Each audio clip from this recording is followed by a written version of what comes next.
almost all the way up the head wall, which is a thick snow slope, very, very steep, and you can probably see the guys down below me struggling on up.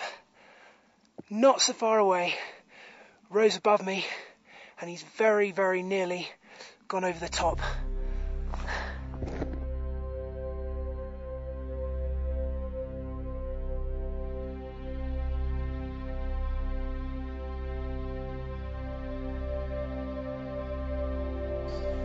My name's Steve Backshall, and I've always had a bit of difficulty with coming up with a job title, but I guess I would consider myself an adventure naturalist.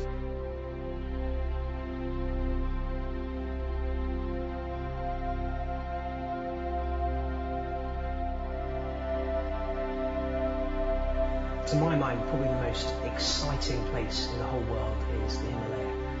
It has, purely by its size and its just magnificence, more appeal to me than just about anywhere else. I mean, I guess if you're wandering through the Alps, you're going through valleys where the peaks are 1,000 metres above you. You can be in the Himalayas with peaks 3,000, 4,000 metres above you, and the scale of it is just mind-blowing.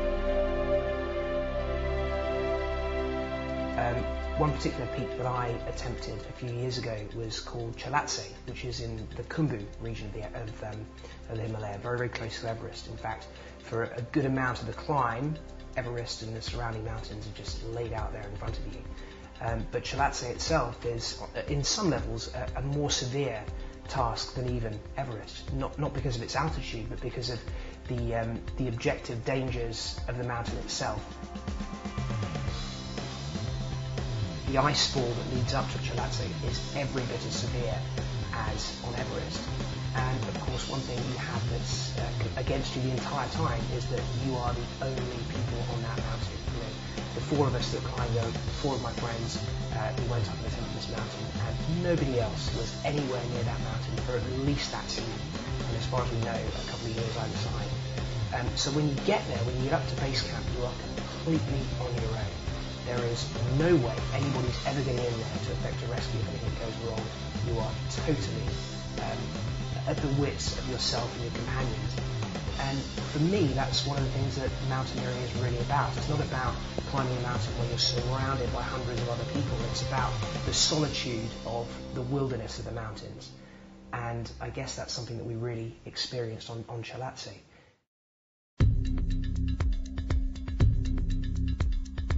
There's a few times when you get yourself into a situation when you're climbing through the ice fall and you stagger over a bridge, a narrow ice bridge over a crevasse, and look down at the depths below you and think, if something happened now, we would be in really bad trouble. Nobody's coming to save you. And in fact, as we were coming back down the ice fall one day, my friend did just disappear into a huge crevasse behind me, yanking me clear off my feet, and he disappeared into the darkness. And for a short time, there was a chance that could have been, well, it was a life or death situation. Luckily, I managed to arrest him. I'm heavier than he is. If it had been the other way around, and I'd been the one disappearing into the crevasse, it would have been all over. But I managed to stop his fall and eventually pull him out. The two of us just sat there, shivering and gibbering like gibbons for about an hour, just thinking, oh, I can't believe this just happened. We've managed to get out of this alive. It happens all the time in the mountains that you get into a situation where you look around you and all of a sudden everything changes in your mind. You get a sense of piercing clarity about how things could go from the moment that you're in at that time. I can remember walking along a snow ridge in Cholatse, and on either side of me was 1,000 meters of open air, just dropping in impossible steepness down to the rocks and the ice fall below. And as you tiptoe along this snowy ridge, not even able to put your ice axe down because it's not wide enough for you to find that support, you just can't help thinking, what happens if my crampon goes a couple of inches to the left here, or what happens if I just take a bit of a wobble and slip to the right there? And the fact is that if that was to happen, that would be it. Everything would be over, and all of the things that you work to in life, all the things you look forward to in the future would be gone in a millisecond. And although that can be paralysing, you can find yourself gripped with a terror that really leaves you incapable of doing anything, it can also be incredibly liberating and charge you with a kind of adrenaline that I think only fear can do.